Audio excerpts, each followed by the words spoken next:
Very good morning, everyone. Wish you a happy Sunday. To all the participants, thanks for joining us this morning. We have a good number of people who have joined us, and I think it's fairly more than what we'd expected. Thanks a lot for that. And my name is Ayush Jain. I'm a graduate from IIM Udaipur. I graduated this year itself and have joined Goldman Sachs as an investment banker. I'm really excited to kick off this new webinar series, U Forum, and I am euphoric actually with this new start. And having this discussions today and coming weeks is a part of our approach towards bringing meaningful contribution to the society, to just our stakeholders, people involved in various fields, and more importantly, engaging in dialogues which are useful for everyone. So let's see how we take this forward. Really excited for that. And so the current pandemic situation may have forced us to distance ourselves physically. I remember having conversations with both the professors over here in person, and now it's virtual. So, but it has also gifted us, or to say, made us aware of different ways in which we can connect and keep this learning going on. Ways in which we can, have these conversations going. So, coming to what we have today, why do startups fail? What can we do to improve their success? These are some of the questions we would be going over today. And just to build a context around it, while every entrepreneur dreams of building a unicorn, according to Forbes, about 9 out of 10 fail or do not go beyond their initial funding rounds. And the situation is far worse right now than ever. With the current pandemic putting many of the new and old ventures to a screeching halt, what can we do now? And that brings us to our topic, improving the odds of success for startups. Now we have two esteemed panelists to answer our pressing questions, Professor Sai Prakash Iyer and Professor Rajesh Pandit. Introducing them is really special for me and exciting because I've had the chance to learn from both of them last year. Professor Sai is an adjunct professor of strategy at IIM Udaipur. He teaches MBA electives on competitive strategy and multi-sided platforms. Two really interesting subjects. He brings more than 25 years of experience spanning academics, industry, and management consulting. I had attended both of his electives, and let me tell you, it was an eye-opening experience. It broadened my perspective, and some of the most valuable lessons that I remember around strategy comes from him. Thank you so much, Professor, for joining us today. We are really excited to have you. Thank you, Ayush, and thanks for the kind words. I don't know whether all of that is deserved, but yeah, I can understand where you are coming from. So look forward to having a very interesting discussion with Rajesh and you on the topic at hand today. Thank you. Thank you, sir. So our second panelist, Professor Rajesh Pandit. He's a visiting faculty of marketing and also a startup advisor. He also teaches electives around entrepreneurship, or should I say, in his own words, facilitates entrepreneurship. He brings some of the best insights that I've seen within the boundaries of a classroom. I remember in a very short time, I guess 10 classes or so that I got to attend of his, he left a deep impact on my thought process. Thank you so much, Professor, for being here today. It's indeed a pleasure to have you. Thank you very much, Ayush, for the kind introduction. And I'll just make a small quip. The kind of questions you asked in the classroom, now you are putting us on the spot in an open forum, okay, this time. It's a pleasure to be interviewed by a dear student. Thank you so much, sir. It's indeed a pleasure for me as well. Actually, I just waited for this opportunity. When will this come? One day I'll be on the other side. So, we would begin today you have us. Today you have us. Yes, sir, surely. So we would begin with the discussion shortly. But before that, there's still a lot of participants pouring in. I would really encourage all of the viewers or participants to ask questions. You can do so by posting them in the Q&A tab. We would love to hear what you have to say, any questions that you have to ask. We will be happy to address them. So we'll try asking as many of your questions that's possible within the limited time frame, but worry not. You can drop them later on the email ID. We'll share it at the end of the webinar. We will also forward your questions to the professor and see if we can get an answer for them, and would be happy to connect you with them as well. I guess it's all right. It's finally time to move on to our discussions. Professor, shall we start? Definitely. Yeah, sure, please. Yeah. So with the current context built, we see and hear these stories of startups failing, right? Maybe right at the outset or even after getting funded. If one digs deeper, there are more stories of failures than success. And what we want to know over here is your perspective, is that why are the odds of success so low for startups? Professor Rajesh, if we can have you have a go at it first, and then Professor Sai, that would be great. Over to you. Wonderful. Thanks for that question, Ayush. The timing couldn't have been more appropriate, right? Forum of this nature to throw a spotlight on why is there a perception that entrepreneurship is something that is not worthy of pursuing. It's only for people who are risk takers, who are dreamers, and not necessarily professionals who want some kind of predictability in life, right? I think we have done a gross disservice to the field of entrepreneurship by not really knowing the underlying reasons why startup ventures fail. It's been about last 15 years.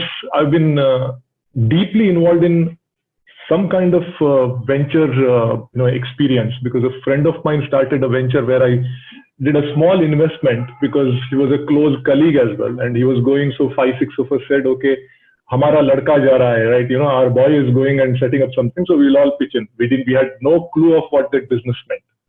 But I've been part of that journey for the last 15 years. And in the last about 10 years, through startup advisory, accelerators, and plethora of things, I've been very fortuitous to see startups do well and fail as well.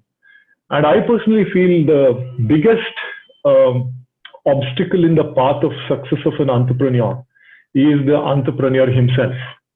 Okay, I repeat, the person who is starting up is the person who is the biggest obstacle to the growth of a venture.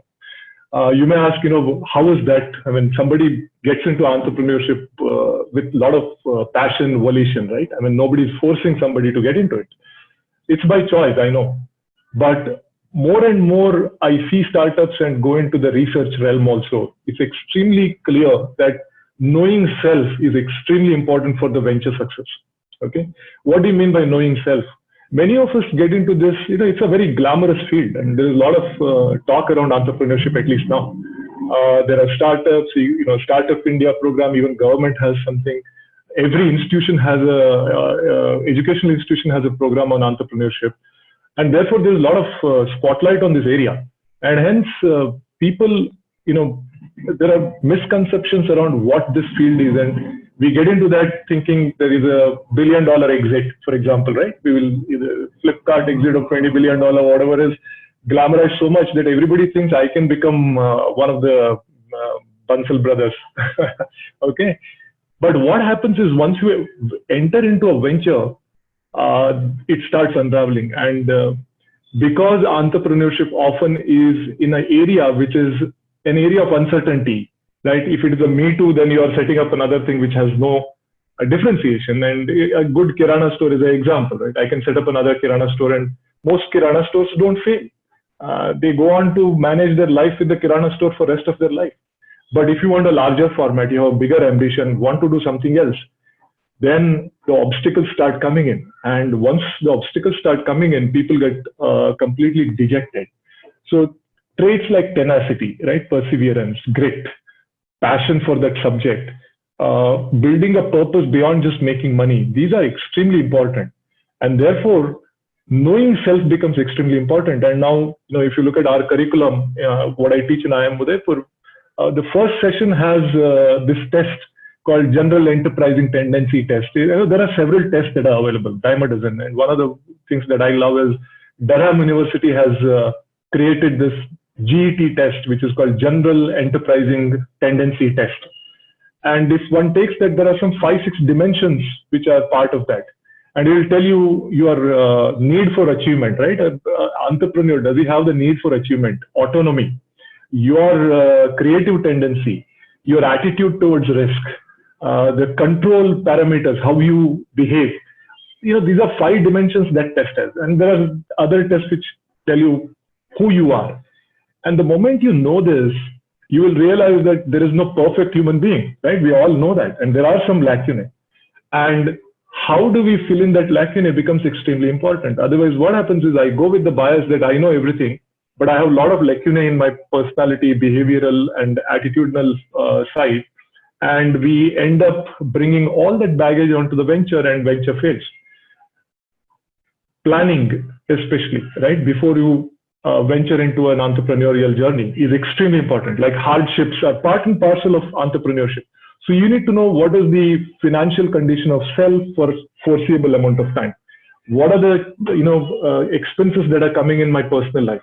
Am I preparing? Right? This is a simple preparation that is required. Many don't do it. And also knowing what are my areas of strength helps in finding a co-founder. If you look at the odds of success improves when you have a co-founder. Now getting a co-founder of same vision with similar mindset but complementary skills is not an easy overlap that you'll find, right? But these are essential foundational elements. Without this, whatever building we are building is going to collapse at some point in time if there is a, gusty wind that blows in. And entrepreneurship is all about tornadoes which are coming in. And therefore, it is extremely important. I personally feel entrepreneurs themselves are in the path of their success, and knowing deeply self, making preparation, finding a complementary, a person who can bring those skills are extremely important. And I'll close this by giving you one example. If we were to do a study on the success of gyms, right, the gym goers, 65% of the people who take membership don't even visit once. This is the statistics in US, okay? If we take in a country like India, it would be abysmally low. Now, if you take number of people who visit a gym less than once a week, it is upwards of 80%. So if we were to analyze that, I think, I would advise don't go to the gym. So similarly, the analogy is the failure rate in entrepreneurship should not become a deterrent for people like you and, very aspiring young people. The reason is we have not analyzed the field well enough. So just taking the statistics saying entrepreneurship doesn't work is not the right approach. Okay. So in summary, know yourself before you enter into this game of entrepreneurial journey. Back to you, Ayush. Thank you, Rajesh. So I get this idea about, entrepreneur being the biggest hurdle to the success, and having a complement is really necessary. Professor Sai, if we can have a different perspective from your end, what do you believe? Why are the odds so low? Sure. I think the personality traits of an entrepreneur is extremely important, and the complementary skills that Rajesh was mentioning. That has often been the source of success for many successful startups. I'll take a slightly different angle to this whole question. Why are the odds of success so low? See, the problem is that most often when people think of a business idea, and because that idea comes from their own thought process and their own experiences, they feel that it's a great idea. And more often than not, there may not be a market for that idea.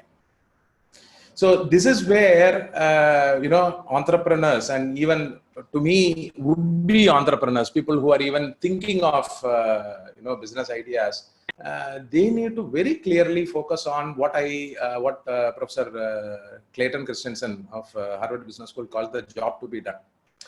See, we are all consuming products, we are all consuming services to solve certain specific problems.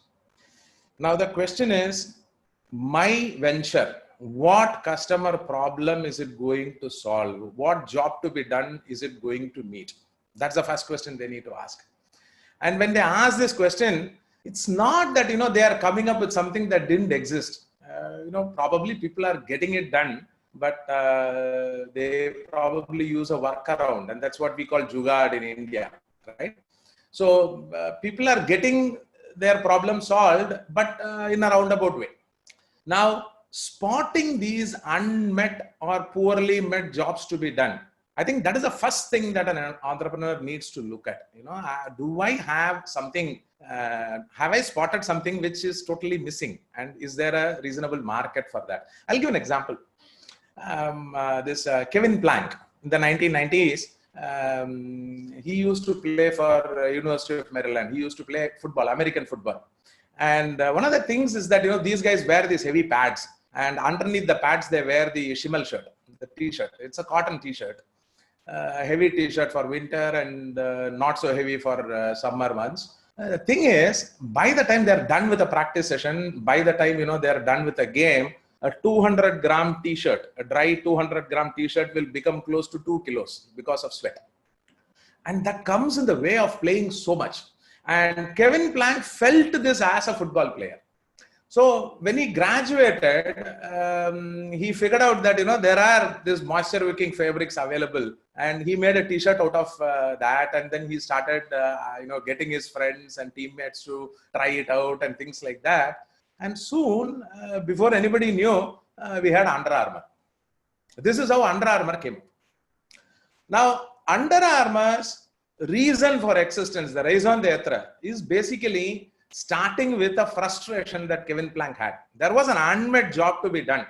This t-shirt, this cotton t-shirt was coming in the way of a footballer playing well, an American footballer playing well. And he spotted that. He spotted that job to be done, which was not getting met. And then he came up with a solution to meet that. So that's the first thing. First thing is that, you look at, you spot this unmet job to be done, and you figure out how to solve that problem. Closer home, I'll give another example. When I was studying in IIM Bangalore, there used to be this classmate of mine, Ashish Goyal. And a few years after he graduated, there was this Facebook post where he was actually, agonizing about the poor service that he was receiving from a well-known brand. He bought a bookshelf from them, and then, he was having a tough time getting some service by them. And then a few months later, he posted one more message, and this was a question. He asked his contacts, do you know where you can get fitted sheets in India? Where you can buy fitted bed sheets in India? Now, what was Ashish trying to, what was going on in Ashish's mind? There is this frustration, just like, Kevin Plank was getting frustrated with the soggy, heavy t-shirts. Ashish Goyal was frustrated with the poor level of service that furniture sellers were providing to Indian customers. Ashish was frustrated with the lack of availability of even simple things like fitted sheets, which actually make my life easy when I'm trying to, change the sheet in my bed. And that is how Urban Ladder came about. Ashish Goyal and his classmate Rajiv Srivatsa started Urban Ladder. So the fundamental thing is that you need to start with an unmet job to be done, a poorly met job to be done. And the easy way to spot it is look for people doing jugaad. Look for people doing workaround, and there is probably an entrepreneurial opportunity behind that. That's the first thing that you need to focus on.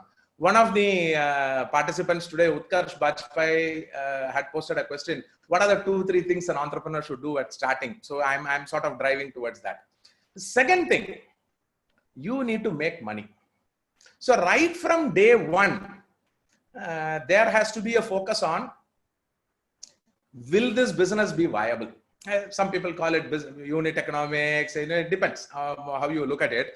But the point is, after paying for all the expenses, are you left with a positive margin, or are you waiting for investor to pay you so that you can pay off your vendors and your employees and partners? If your startup is going to work like I am waiting for the next round of investment to pay everybody, sorry, sooner or later you will fail. So you need to look at where am I going to generate revenue from, how am I going to generate revenue, how that revenue will be more than the cost that I will incur. Now, the moment you ask that question, you start looking at, okay, how can I bring my cost down? What are the various ways in which I can actually manage my costs? What are the various ways in which I can generate revenues? I'm not saying that, right from day one, you should generate revenue. The point is, right from day one, you should have a very clear view how you are going to generate revenue. No point in entering this like Abhimanyu, I know how to go in, let me go in and then I'll figure out how to come out. No. You need to have a very clear view on how you are going to make money out of this game. If you haven't figured it out, keep it in the back of your mind that you need to figure it out sooner or later. The more you delay figuring it out, the higher the chances that the startup will fail. And the third important thing is basically operations. At the end of the day, you spotting an unmet job to be done, you finding a solution, you even figuring out a business model to sort of, take it to the market, all that is just a promise. It's just a promise to the customer that you're going to do this, this, and this. Now, are you able to really do it? And that's when the operational aspects come in, and devil is always in the detail. God is in more detail. So to me, these three things are extremely important. Ventures that are focused on these three things, a very clear, well-defined, unmet or poorly met job to be done, a solution to meet that job to be done, fulfill that job to be done, and a business model that very clearly focuses on how to make profits out of it, and a value chain, an operational setup that actually supports all this. I think without all this, of course, one can experiment, and that is how people do things. And nowadays in the, in the digital way of doing things, now practically, most startups are natively digital. And therefore it allows for very large variety of experiments to be done, which was not possible maybe 20 years ago. So experiment and all that, nothing wrong in that. But the point is, the sooner you get to the clarity on these three, higher will be the odds that you will succeed. And this is typically what people talk about when they are pivoting. They are actually trying to figure out the answers to these three questions. Every pivot is nothing but a better fit with the market, a more viable unit economics, a more efficient and efficient operations that takes care of customer experience and all that. So this to me is the crux. And a lot of times, I speak to a lot of people come to me, young people who want to start ventures. When they talk to me, one of the things that I find is that they don't have this clarity that, unless these three things are figured out, and unless these things are figured out, earlier they figure out, the better it is. That clarity is not there. Most often, they go with the hubris of, coming up with a business model, getting enough traction in social media, creating buzz with viral videos, attracting investors, pitching to them, then bailing out with a good valuation. No, that's not, that doesn't work actually. So yeah, back to you, Ayush. I think that's what I wanted to say. Yeah. That's very insightful. So I mean, there's a lot I think we can take away from what you just said. In fact, the very first question, that why startups odds are so low, brings us to a second question, which is very much logical in that line of thinking, is that what entrepreneurs can do or should do to improve the odds of success. I think you're clearly outlined few things that they can do. But I would like to have Professor Rajesh take on that. That what should an entrepreneur do? What is your perspective on that to improve their chances of success? Fabulous. I think Professor Sai has already covered the core of it. I'll just add on a little bit more in terms of clarifying where many of these biases result in failures, right?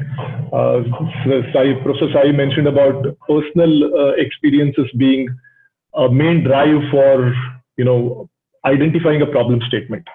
That's a great start, because whatever you are finding as a friction, there should be another 100 people who find it as a challenge, and therefore there must be a significantly large set of consumers or customers who are facing similar challenges. So it's a problem worth solving. One of the things now which is becoming very clear, the book that that is my favorite is Lean Startup by Eric Ries, and Eric Ries very clearly says a word called validated learning. Validated learning is at the core of entrepreneurial success. What it means is, no matter how much you think this is a problem, it is still a hypothesis. You need to go into the marketplace, validate. Why don't you go and ask? Many of the startup ventures fail because the entrepreneurs are so shy to go and even ask, or there is so much resistance or a bias saying, no, I know it all. Why should I ask Professor Sai and Ayush, right? I could have simply asked this question out here and got it clarified, but they don't do it. You will see it time and again. And they reach a prototype stage. and rather a solution demo stage. And then they go out into the marketplace saying, I have a product and already you have sunk in so much money. Now, I've thrown in a couple of jargons here for those who have not undergone the entrepreneurship course, at least at IIM Udaipur. There are three very visible stages. One is prototype for the customer of the venture. Right?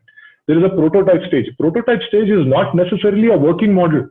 It is a visible model. Okay. The first time the customer comes to know how your solution looks is called the prototype stage. So you don't need to invest in making that a workable model. But look at that product in itself, the customer will say, is this something that I'll be excited about or not? So if you can catch those early signals in your cycle through validated learning, again, I'm underlining the phrase validated learning, you can reduce the failure rates far more. And what happens is every iteration, the customer is teaching you exactly what they want. I do agree that, if the Steve Jobs quintessential statement, which said, if you had asked the customer, they wouldn't have been able to imagine an iPod, right? I get it, but you still can reduce the failure rate by going to the customer and showing it in an early stage, saying, do you think this will excite you? And people say, wonderful. The second thing, the validated learning also gives you as an opportunity is creation of a pool of early adopters, because they are now educated.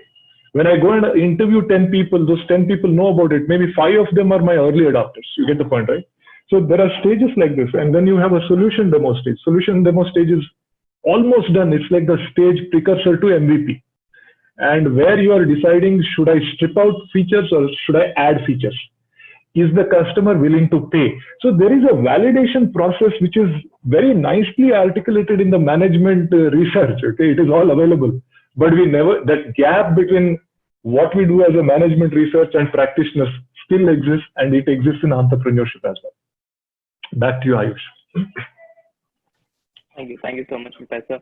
I think validating research and the way you mentioned it, that people should go ahead and ask questions. And we have a lot of questions pouring in. I'm not sure if I can go ahead and ask all of them, but there was a question around suggestions on how to go validate that learning. How do you validate that learning by Utkarsh Vajpayee? So that is something in line. If you want to address that, Professor Sai or Professor Rajesh, any of you. Hi. So the question was how to go about validating that learning. In short, if we can have something on that. Okay. See, yeah. Yes, Rajesh, please go ahead. No, go ahead, Professor. After that, I'll follow you. Okay. No, I think, take the example of Urban Ladder and Ashish Goyal. His first Facebook post was a frustration, expression of frustration. His second was actually seeking validation. Is there a market for fitted sheets in India?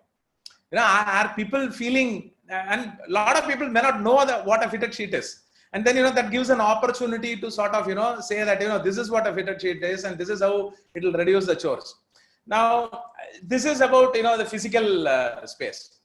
In fact, validation of idea is far more easy when we go to digital, where, the workflows are digital and where the startup is actually natively digital. The potential for experimenting is immense. You can run 1,000 experiments at the same time. And when that kind of data and that kind of feedback from your early adopters, it actually helps a lot in terms of, doing all that. But totally agree with Professor Rajesh. The best thing is to go and talk to people. Best thing is to go and talk to people. And this is not something that I find as a problem only in these entrepreneurs, the young guys who are shy. No, it's not that. When I talk to senior people in the corporate, they are saying, okay, let us figure out a growth strategy. Okay, you need to grow, which means that what? You need more customers. So then I ask this question: when was the last time you spoke to your competitor's customer? And the answer is, don't remember. So this problem of not talking to enough people and not talking to people about things that matter, I think that is generally a problem that needs to be addressed. Yeah, Ayush, I'll just give one more example from what Professor Sai said, right? I'm just extending that to bringing it to our own campus, okay? As part of, I want to cover it in the last question, possibly if you had, something related to a curriculum or how are we doing something, but I think I'm just going to bring this here, to show you how it is really implemented. Your batchmates, I think Ankit Soni was your batchmate, Ankit and there was one more, Aditya Soni and Ankit, I think, right? So they did a small project of what is called as Campus Connect, because our campus is far away from the city. How did they start? They came out with this, they have their own bike. This is just a bike rental. So how did they start? They got a spreadsheet. They created a, peak time. Peak time is, non-classroom time, right? Evenings or a weekend. And they created a spreadsheet and said, our bike is available. Okay, to see what happens. And what they realized is, and they put a certain per kilometer cost and rental fixed cost and things like that. Now, they saw that slowly and steadily the schedule started getting fixed. Okay, the key handover became a challenge because, there is so much of demand. Okay, now once you see this, then you will go to the second, friend of yours who is willing to rent the bike. So they said, we'll share the profit ratio with you. Can you attach your bike to, our venture? Finally, we had 5 bikes. This was just within a few weeks and part-time, how we were scheduled, sir. And this is possibly, they must have spent like half an hour or 15 minutes every day. That's validated learning. Are you getting what I'm saying? And the customers then tell you how the key challenge, you can't dream that sitting. You will start encountering this. See, the biggest challenge startups have is, frankly, we don't know who our customer is, right? It is a hypothesis. I have created a product. I think it is Professor Sai who is my customer. But when I go to the market, I may realize Ayush is my customer, right? So we don't know. Those hypotheses need to be validated. And it is a disciplined process, okay? People don't want discipline, right? I mean, how many of, all of us know how to lead a peaceful life, but how many of us are really, able to manage that disciplined life? We do stray, and entrepreneurs stray a lot more. So that's where validated learning comes in handy. And this is true with the biggest of the ventures that have been successful. You look at Facebook, any day there are 100 experiments that are going on. The screen that you see, the screen I see and screen Professor Sai sees could be vastly different. Okay, and he sees what is happening in the marketplace and sees what is consumer grabbing. That's validated learning to me. And it's possible in some cases, in some it is not. Like, for example, healthcare. You can't validate, I can't put a shoddy product out and hope that, customer will give me a feedback because there are lives at stake. So certainty is very important. But if you're an Uber app, the biggest consequence is a cab arriving late, which is okay. I mean, I'll apologize and figure out how to compensate for it. So validated learning is extremely important as a concept. Yeah, back to you. Thank you so much for that insight. We have a lot of questions and there are a lot of participants who are raising hand. I really suggest you to post that question in the Q&A box rather than raising your hand. I think we'll be better able to address it from there. And we really apologize if we cannot answer all the questions, but you can surely send these questions across later on. So there's a nice question actually by Sai Kishore Ruthala, who says, there are so many successful unicorns getting acquired. There are such large companies, even, in wherever you go, even in a niche market, if you try to enter, there can be a bigger competitor coming across. How can, as a small fish, we can either dethrone them or we can either, in a sense, take that market share for them? I think Professor Sai is the right person because I remember him giving a complete lecture on this. Professor Sai, over to you. Yeah, actually, see, this is not, this is not something that is very difficult. In fact, for millennia, people had done this. The underdog beating the big gorilla. The David beating the Goliath is a very classic, underdog triumphs kind of story. Now, in the context of business, how can someone who is actually not a very big fish, actually, very, very small fry. How can they go and how can they beat the leader? How can they actually, beat the leader? That's a question that often comes up. Yeah, and I'm very happy that, one of the participants has raised this question, because sooner or later, every startup will face this issue. Now, I will take the example of Dollar Shave Club to actually, talk through this particular thing, and then, then summarize with some key learnings on, how this can be done. So, this Mike Dubin, the guy behind Dollar Shave Club, he was totally frustrated with, the kind of obscene prices charged by Gillette for its razors. Now, a pack of 4 refill blades by Gillette costs about $20, and it costs Gillette just 50 cents to make it. Okay, now a lot of this money goes to paying, celebrities for the, the high octane advertisements. A lot of the money, a lot of the margins go into R&D, which results in not so essential patents, that lubricating strip, and then 5 blades moving independently, and all sort of things. So now the question that Dubin had was this, do I really need all these bells and whistles to shave, to get a good shave? That's point number 1. Point number 2, he was frustrated with another thing. Have you noticed where the, the refill blades are kept in a store? You will never find it in the aisle. It will always be kept in a transparent case, locked next to the counter. The reason is this category is called what retailers call craved. It is something that is valuable, easy to use, easy to flick, easy to take it out, and then easy to sell or easy to use yourself. So it's basically one of the top categories for shoplifting. So to prevent that. Now the problem is when you land up there and then when you want the pack of blades, nobody knows who has the key. So first you need to search for the key, the person who has the key, and then that person may or may not have the key. And then eventually you find the key, and then the case is opened, and then something is added to your cart.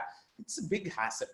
So Dubin felt that, this whole customer experience is broken in terms of, how people buy razors and blades. But he didn't do anything, this idea was there, this frustration was there, and he lived with it. Then a few years later, at a party, he met somebody who was this, his friend's fiance's father. And that guy was into manufacturing, and he knew where to buy good quality razors at a low cost. And that was a South Korean manufacturer called Dorco. So the two came together, and within a year, Dollar Shave Club came into existence. And Dollar Shave Club, the value proposition to the customer was very simple. The unmet job to be done was primarily this. Can I get a razor which will give me a good quality shave, which also doesn't cost a bomb? The answer was no. You can buy a disposable razor, but the quality of shave was not good. If you want a decent shave, you need to go to at least the sensor or whatever, which costs a bomb. So there was this gap, and he spotted that. That is the first unmet job to be done.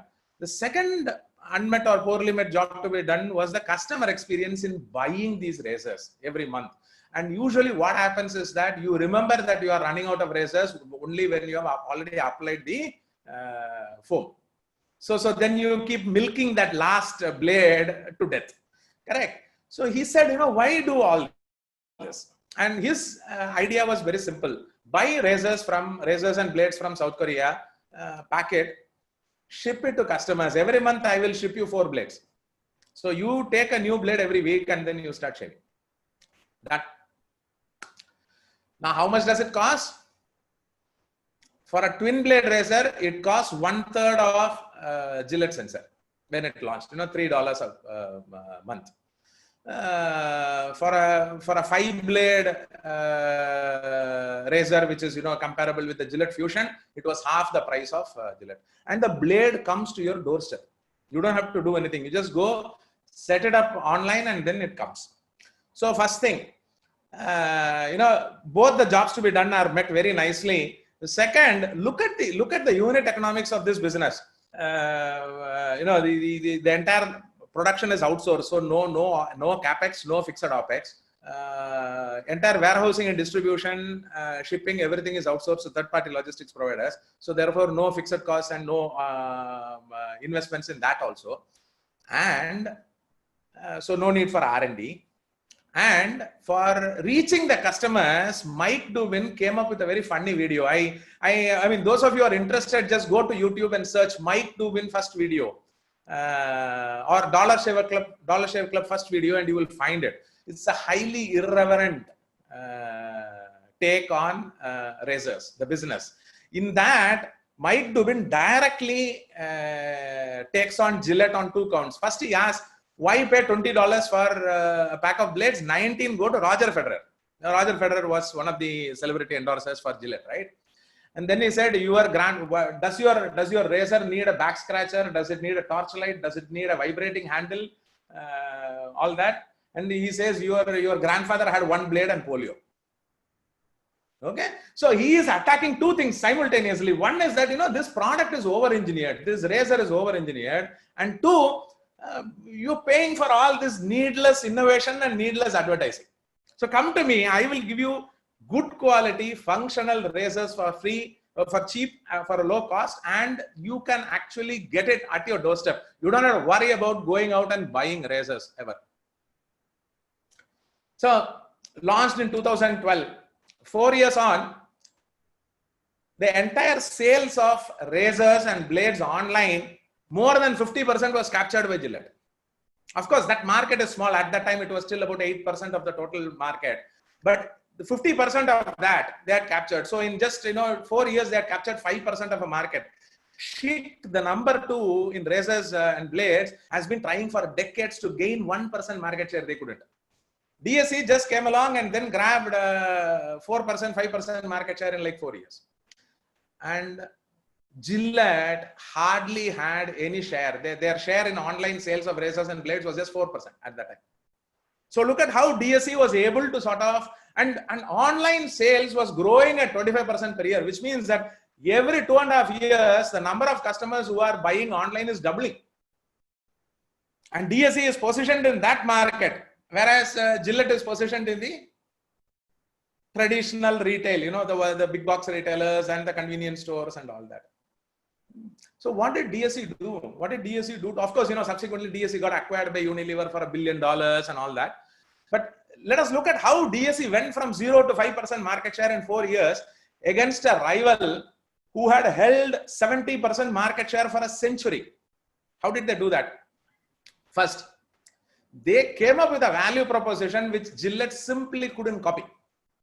See, Gillette was already committed to, this large-scale fulfillment centers and the large production facilities, huge R&D, multi-year contracts with ad agencies and celebrities. They are committed to all that. They can't move out of that and they can't cut their expenses easily. And what is the consequence of all this? The consequence of all this is that Gillette has to necessarily earn high margins in this particular case. So what had served Gillette as an advantage for several decades, DSC came and turned it into a liability when it came to online sale of razors and blades. Now, this is one of the things that the underdogs can do, the challengers can do. Turn your competitors, turn the gorillas' key advantage into a liability. How can you do that? You figure out a business model where that particular resource or capability, which is giving them this advantage, is not needed. You don't need R&D. For DSC, they don't need R&D. Darko of South Korea is doing everything. They don't need advertising. They spend $5,000 on a funny video and then post it and they get 20 million views. Yeah. So they don't need this high octane celebrity endorsed advertising.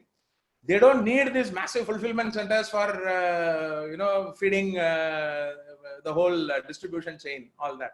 So they turned all that. So that is the first thing that, an underdog can do to do that. Second, lot of times, how do these small players get squashed by the big players?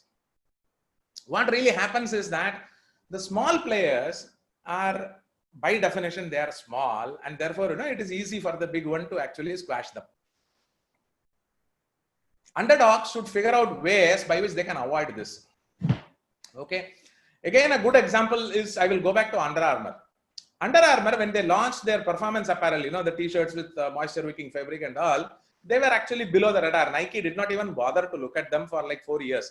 Only when they appeared in 2 movies and only when they started signing up several universities, not just for football, but for baseball, for basketball and other track sports and all that, only then did Nike take notice. And then Nike started its own, Nike, Reebok, Adidas, everybody started their own line of sports performance apparel. Now the thing is, till Nike or others responded, Under Armour had a monopoly on this performance apparel, that small niche. The moment they come, they can actually kill the underdog. They can kill Under Armour because they have the clout in terms of market presence. They have the clout in terms of, customer brand recall and so many things. Correct? And they also have deep pockets. Now, what Under Armour did was very interesting.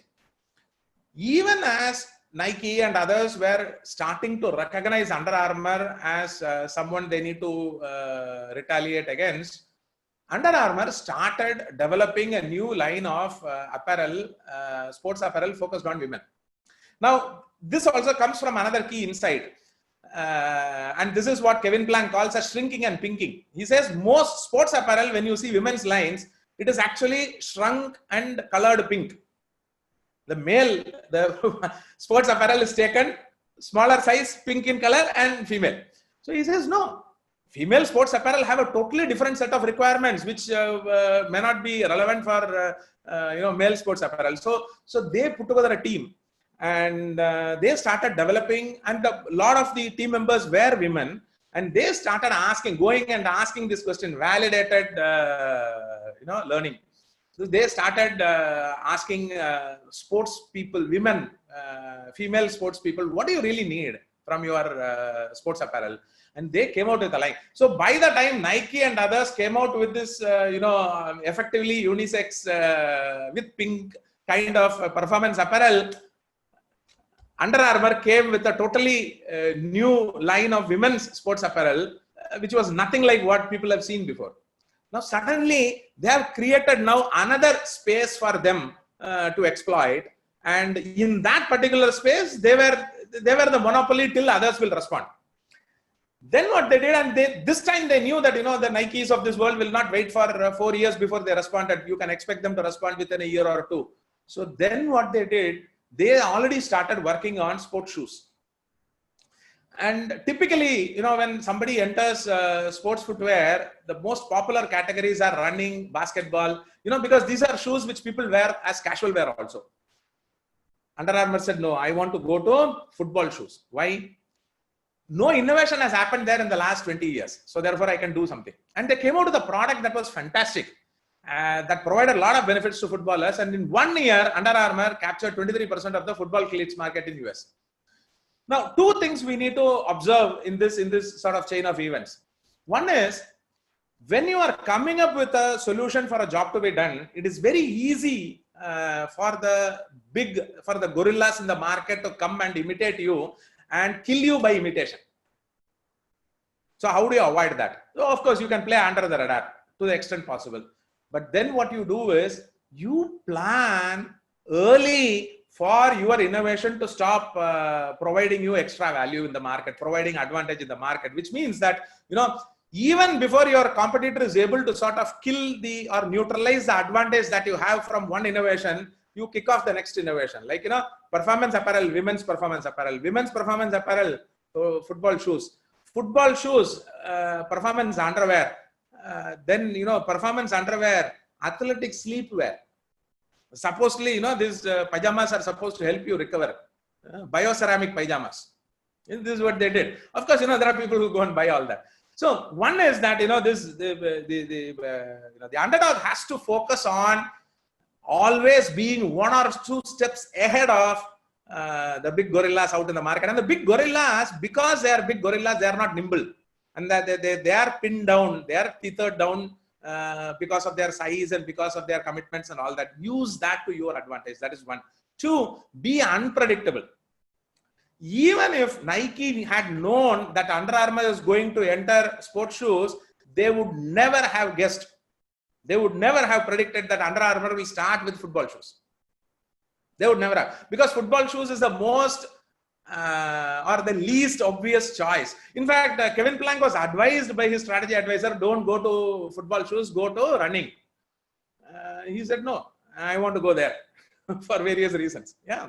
So, yes, and this problem is not just faced by startups. This problem is also faced by companies that have been around for quite a while, companies that are not necessarily small. This problem is always there in every market. Now, the one thing I would like to leave you all with one thought.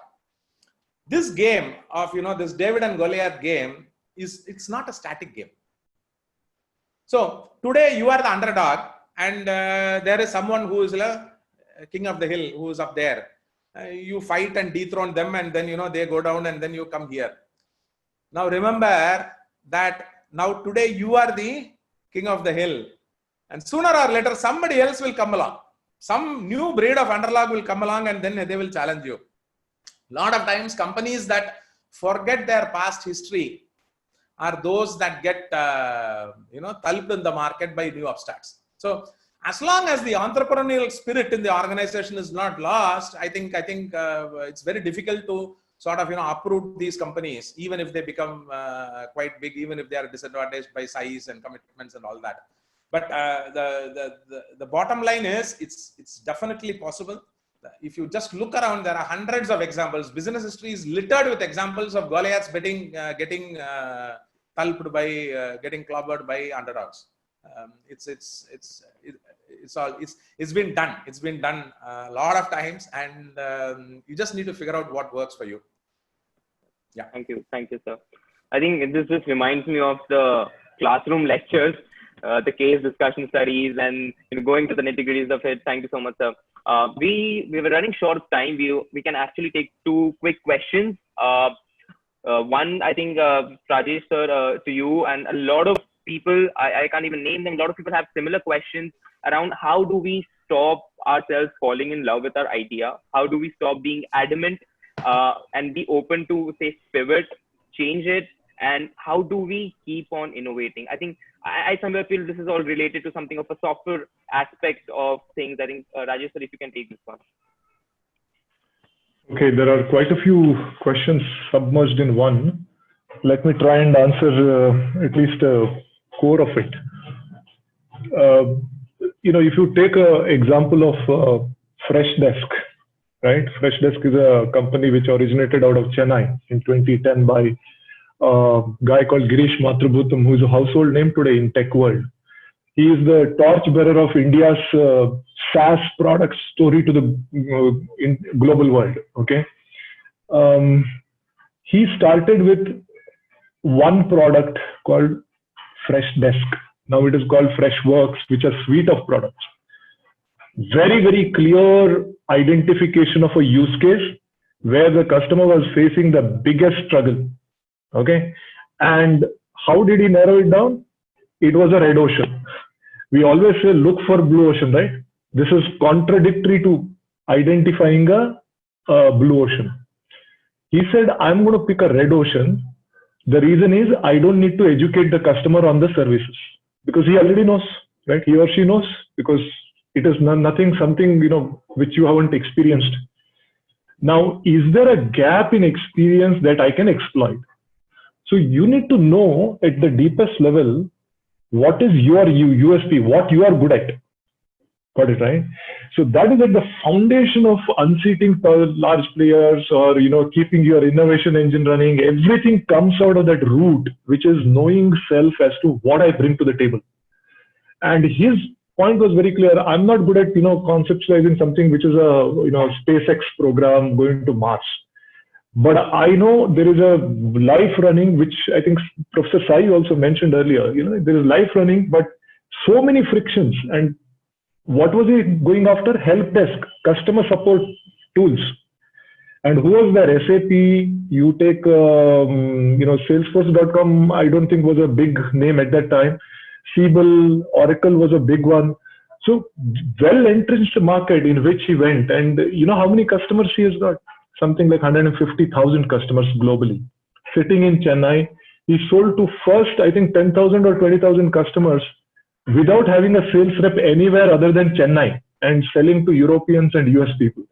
It's only when the size of the company started growing, or rather the customers' size started increasing, which means he got into the Fortune 2000 or Fortune 1000.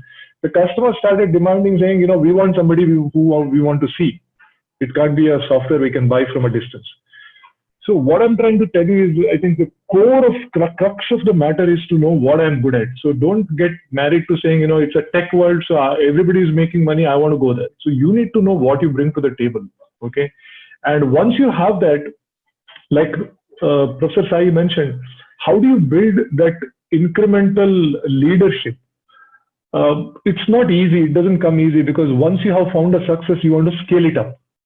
And at this time of scaling up, you need repeatability. You don't want people questioning the status quo, right? Because you already found a product market fit. So your duty is to build an organization which is going to take this success recipe and go across all markets, go across different verticals, if that is what it is, or go deep into a vertical. What happens when you are trying to scale up and building an organization which is looking for consistency, predictability, is the biggest casualty is your innovation and creative thinking. Yeah, the ones which are able to be successful, like in large organization startups also, are the ones who have kept these two separate, pieces. Like you go Google, continuously they are innovating. At the same time, there is an engine which takes this solution and goes and reaches enterprises to grow, right? It is not easy to keep both engines running. It's like, a kitchen which is going to run 20 dishes, right? And who is specialty and who is not. So that is at the core of maintaining innovation within the organization continuing. Otherwise, what happens is naturally the scalability comes only by predictability and some people who don't have the traits of questioning but executing. Innovation comes from the realm of questioning the status quo. So how do you balance this out? It doesn't have an easy answer. I can only throw light on what is required. Therefore, people can methodically, structurally have that dissonance within the organization. Because when you are talking to me about innovation, I'll be telling you, boss, you are wasting the money of the organization. But at some level, at the higher level, budgetary allocations are taken care of so that both can flourish. Okay, long answer to a short question. I think Sai, Professor, if you have something you can add on. Yeah, I think we started off with this question that how do I let go of my hobby horse? I think that's essentially that's one way to look at that question, right? Now, this problem can be looked at two levels. One level, it's an individual issue. My grandmother has this favorite, spoon, which is broken, can't be used, but, she won't let go of it for whatever reason. So one is about personal discipline. When we talk about business and when we see that, the kind of, the product or service that I have come up with, the job to be done for which I'm targeting, and then, the whole business model, it's not working, and therefore, I need to change. So that goes back to, self-reflection and introspection, which, Professor Rajesh started the whole conversation with, right? So that's at the individual level. But when we talk about organizations, then it takes a totally different dimension, and that's what Professor Rajesh has been dealing with, right? Now, a lot of times in large organizations, you have processes which will, establish processes and norms and guidelines, policies essentially that will guide all this. A lot of times the policies themselves will become the problem also. But in a startup kind of environment, where most of it is ad hoc, I think it's about, the loudest voice will get to run their hobby horse. If that happens, then it's a sorry state of affairs. So for that, first of all, I think people need to develop these two qualities. One is that, healthy skepticism for any form of authority. Let us say, there are these two co-founders, and then there are the others who are the, the early employees. the first set of employees. Now, as long as the first set of employees are not worshipping the co-founders, I think they will challenge the co-founders if they find something stupid. So that healthy skepticism for authority of any form, that is extremely important. The second quality is, respect for alternate views. There is always this possibility that, maybe I am wrong, maybe I am less right, and maybe the other person is more right. And how do we know? That goes back to what Professor Rajesh was talking about earlier in terms of, validating. Nothing can.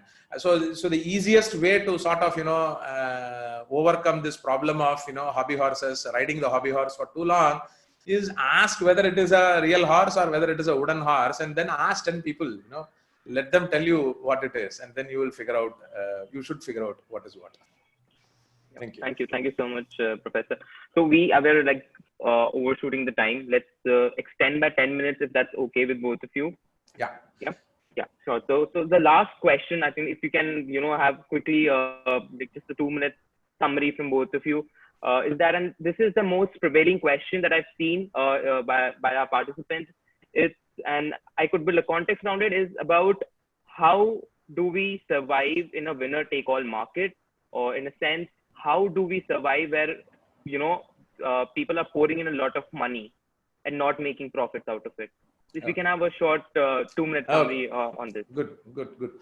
First thing, the winner-take-all is very rare. It's our perception that, every market is a winner-take-all. It's our perception. Winner-take-all is actually very, very rare, extremely rare. And there is enough research into this to show that. And you just casually look around, in how many markets do you find only one big player? And for every one market where there is only 1 or 2 big players, there are at least 10, 12 markets where, you have multiple players fighting each other, going at each other's throats and all that. So winner-take-all is not very common. But the other thing is about, and winner-take-all is also part of this whole buzzword around, the startup ecosystem today. Everybody is looking at, scaling up fast, winner-take-all, all those kind of jargons floating around. So that's more about, saying the right things. But the more important question is, how do we fight against deep pockets? And the answer is more or less similar to what I was talking about earlier, when Davids are fighting Goliaths. Let me give one example, very quick example. When I say YouTube, all of you will know what it is. When I say Brightco, maybe a very small percentage of you will know what it is. Okay. Now, very interestingly, Brightco and YouTube started almost at the same time, the mid to late 2000s. YouTube had absolutely no funding.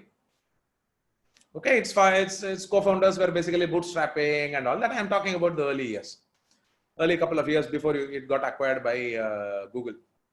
Brightco had more than $160 million of funding. You know what is interesting? Both of them had found the same unmet job to be done, and both of them wanted to do the same, build the same kind of business. Today, Brightco is valued at $300 million. It still exists. Its market capitalization is $300 million. And YouTube, maybe, the standalone value of YouTube could be in excess of maybe $20-25 billion today. What was happening there? What was happening there? The simple answer is this: the lean, mean, hungry dog will fight for the bone.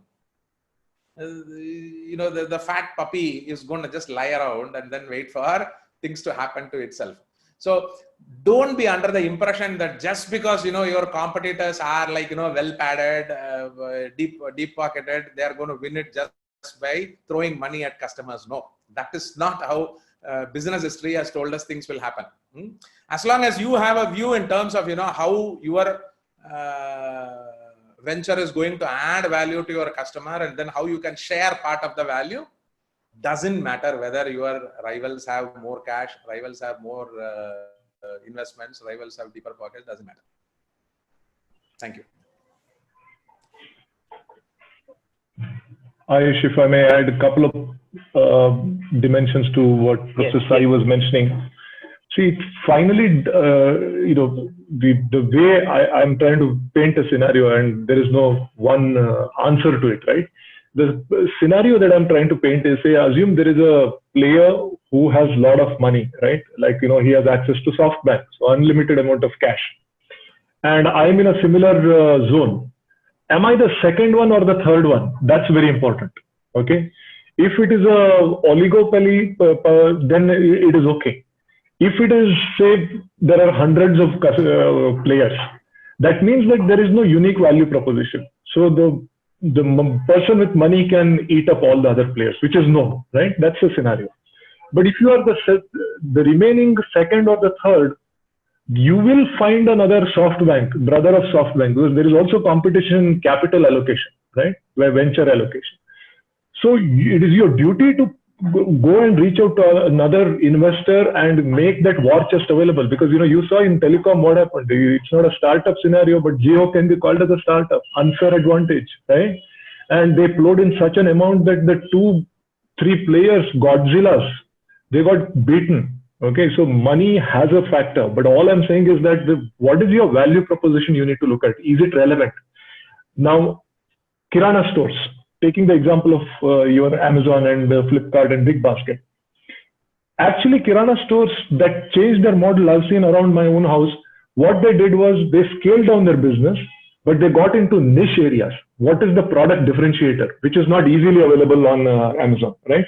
A neighborhood esoteric pickles is not available on Amazon very easily. And that's what you need to change. Can you change your catalog? Can you change your category? Can you do something? Can I get a small space where I can become the numero uno? The worst scenario is we will at least have to buy you out. You got it, right? But that value proposition, I think, is at the core of this question. And money does make a big difference if you don't have a value proposition.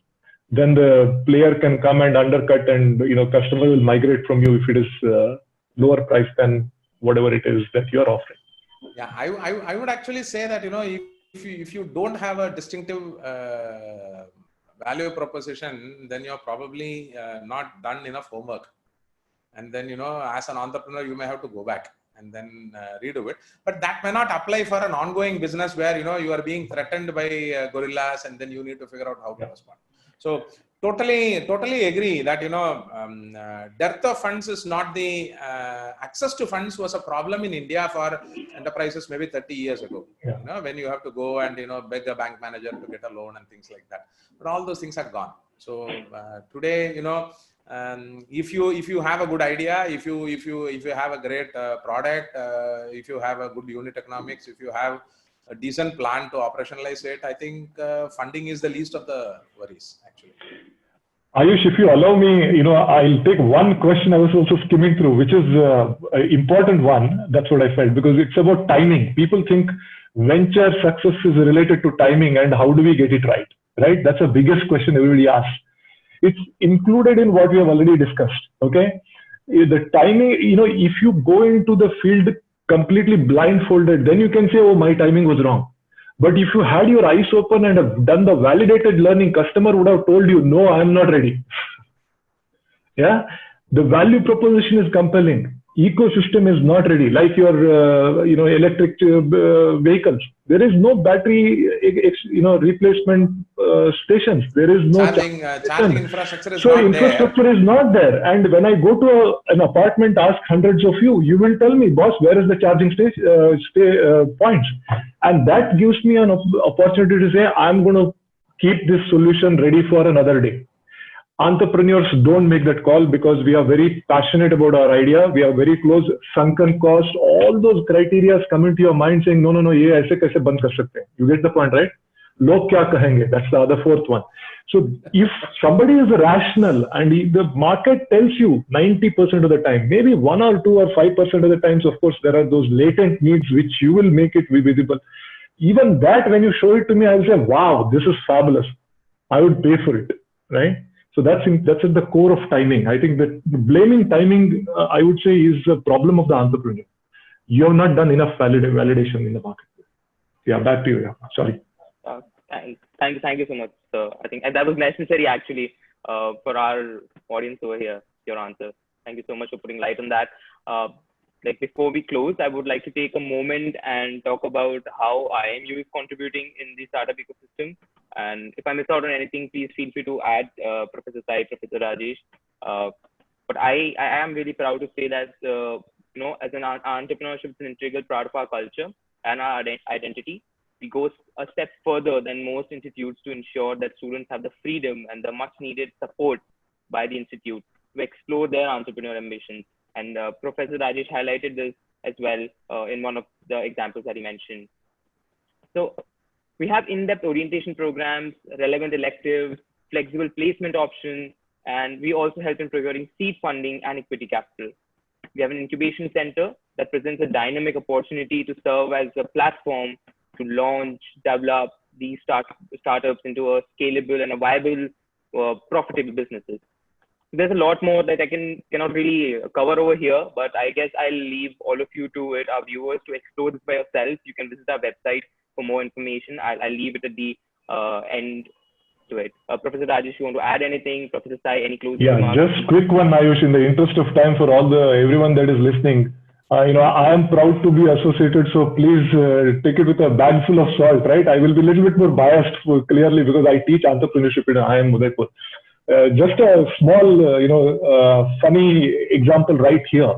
When Disha was organizing this and Ayush, you were coordinating, nobody mandated what dress code we should have. Okay, that's what IIMU is all about, right? There is that room for individual expression. Okay, as long as it is within the boundaries of the human values that we really endear and propagate, right?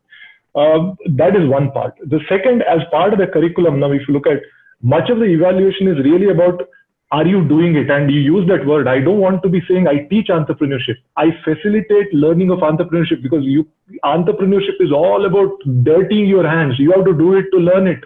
No matter how much of concepts we teach, it has to be done on the field. So there is so much of impetus on that. Okay.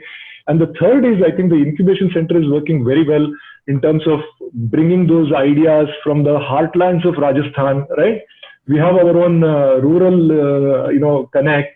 And that's another thing which I love about IIM Udaipur. So, and it's been a great journey so far. So the curriculum wise, the approach wise, and the freedom and the latitude that we give are, I think, quintessential of an entrepreneur's real environment. Yeah, back to you. Sai, Professor Sai, please, with you. No, I think both Ayush and you have covered it quite well. I think, I don't have anything else to add.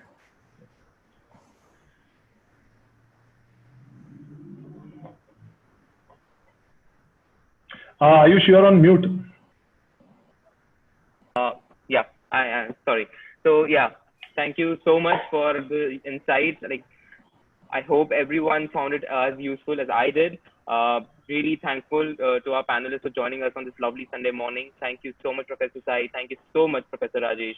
Both you. Ayush, one request. There are some fabulous questions that are asked. So if we may capture all of them and we can publish it also, I think that will be helpful for everyone. Indeed. I've already done that. I've already copied all the questions, kept it. We'll surely share it with you, and we'll surely try and publish it. Just on a note of saying thank you, I really want to thank the alumni cell and the media team for helping out, and special thanks to Ms. Disha for inviting you and giving me this opportunity to moderate. Actually, thank you so much for everyone for helping out with this. And to our viewers, thank you so much for joining us today. You have given us time out of your Sunday morning. We really appreciate that, and hope this session was as useful as for you as we wanted it to be. If you have any further questions, queries, you can, we have that media ID over there. You can visit our website, drop in your questions. Feel free to reach out to us. We are happy to keep these conversations going.